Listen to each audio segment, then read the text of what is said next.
want to quickly play another bite because Nancy Pelosi, as you know, a couple of days ago said that you and other Republicans are getting away with the murder of George Floyd. That's what she said. She was asked whether she would apologize yesterday. Here's her answer. Watch. Will you apologize? Absolutely, positively not. The fact is, people say, I think you, frankly, in the press have given them far too much credit for a bill that does nothing. Senator Schumer yesterday said he's fine with what she said. Are you fine with it, Senator? Well, I think it's the kind of comment that if I made or someone on my side of the aisle made about something, it would be nonstop wall-to-wall coverage. You know, here's the 2 points is, first of all, Mr. Floyd was tragically murdered by a police department in a city that's been in the control of the Democratic Party for a long time. In fact, in many of these communities where we've seen these police incidents, it's Democrat mayors and Democrat leaders on the councils and commissions that have run these cities for decades, as Tim Scott pointed out yesterday. They could have banned chokeholds a long time ago. The second thing that I find ironic is they are criticizing Tim Scott's bill for not doing what their bill doesn't do either.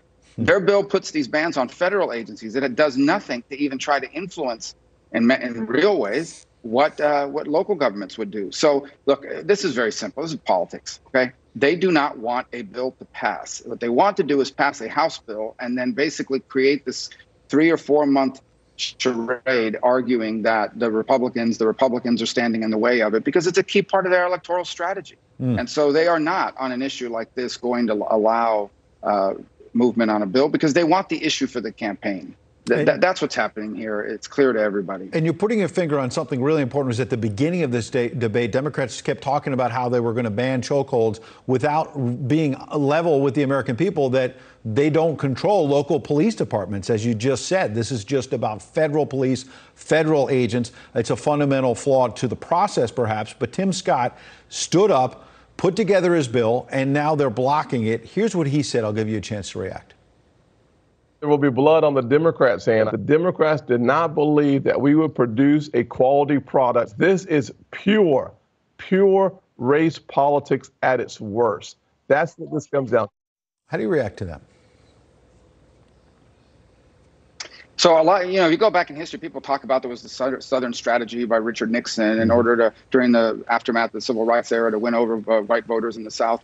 Well, this is the reverse of that. And it's unfortunate because the people caught in the middle, the people being hurt are those who are, in fact, facing the impact of racial inequality and of discrimination.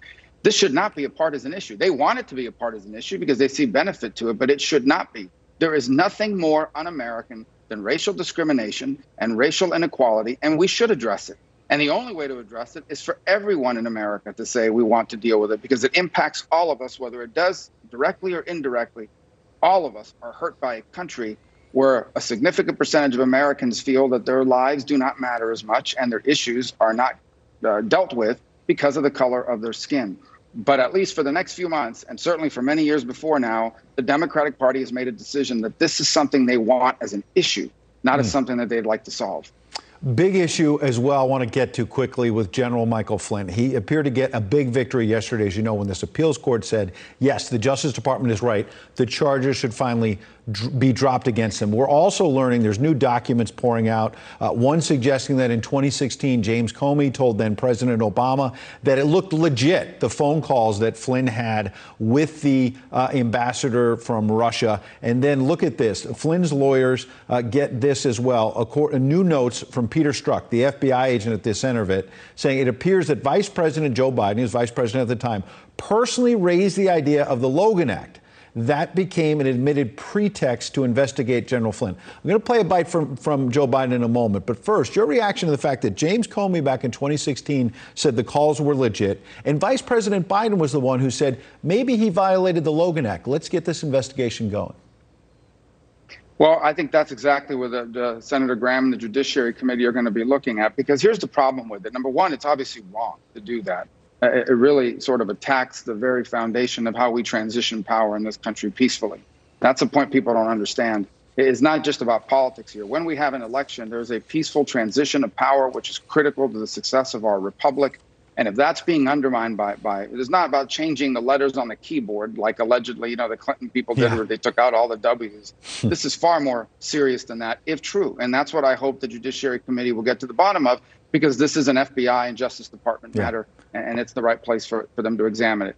But the second point that I think is important is it undermines the credibility of these agencies. It does tremendous damage to the credibility of really important agencies for our country, particularly the FBI, who we rely on every single day to go after not just criminals, but to protect our country from espionage and terrorism. And so these people, starting with Comey on down, have done extraordinary damage to the reputation and credibility of an agency, which I think is unfair to the thousands of men and women who don't play politics in those agencies and every single day show up and do their job. All important questions. I want to get to one final one, which is that Joe Biden, when asked about his involvement or not with Michael Flynn in the investigation, seemed to say he wasn't involved. Here he is with George Stephanopoulos. I'll give you a quick chance to react. When did they know it? So what did you know about those moves to investigate Michael Flynn, and was there anything improper done? I know nothing about those moves to investigate Michael Flynn. I do want to press that. You say you didn't know anything about it, but you were reported to be at a January 5th, 2017 meeting where you and the president were briefed on the FBI's plan to question Michael Flynn. I thought you asked me whether or not I had anything to do with him being prosecuted. Okay. I'm sorry. I was aware that they asked for an investigation, but that's all I know about it. Senator, I've got 30 seconds, but first he didn't know anything about it. Then he said he was aware. Now there's documents saying he might have been the one, Joe Biden, to say, let's investigate Michael Flynn. Your final thought? Well, I think ultimately, if all this proves to be true, then there's really only two things to conclude from it. Either A, he's suffering from severe memory loss, or B, he's not being honest. He's lying. So, I mean, we'll find out soon enough when the Judiciary Committee does its investigation in the eyes of right in front of the American people. But either he's got memory loss or he's not telling the truth. Neither one of those is good. On the memory loss question, you know this is a very sensitive subject that's been raised. The Trump campaign has suggested that there's a decline for Joe Biden. Are you referring to that, or what are you saying with memory loss? Well, I'm not referring to anything. I'm referring to the fact that if this in fact happened and there's evidence of it, and now he says, I can't remember, he's either lying or he honestly can't remember because he has memory loss on something that important. All right. What that applies to beyond it, we'll find out during the campaign. I think, look, the physical and mental fitness of every candidate is on display in every campaign. It's a legitimate thing that people want to know and judge. So I'll allow voters to make that decision as the race goes on and as the candidates go out there and express themselves. I think I have bigger disagreements with what a Biden presidency would do than that topic. I'm not a doctor. I'm not going to go around making claims the way people did last week in the press that they were saying Trump had Parkinson's or some ridiculous things that people out there were writing about. Absolutely. Senator Marco Rubio, we appreciate your time today. Thank you, sir.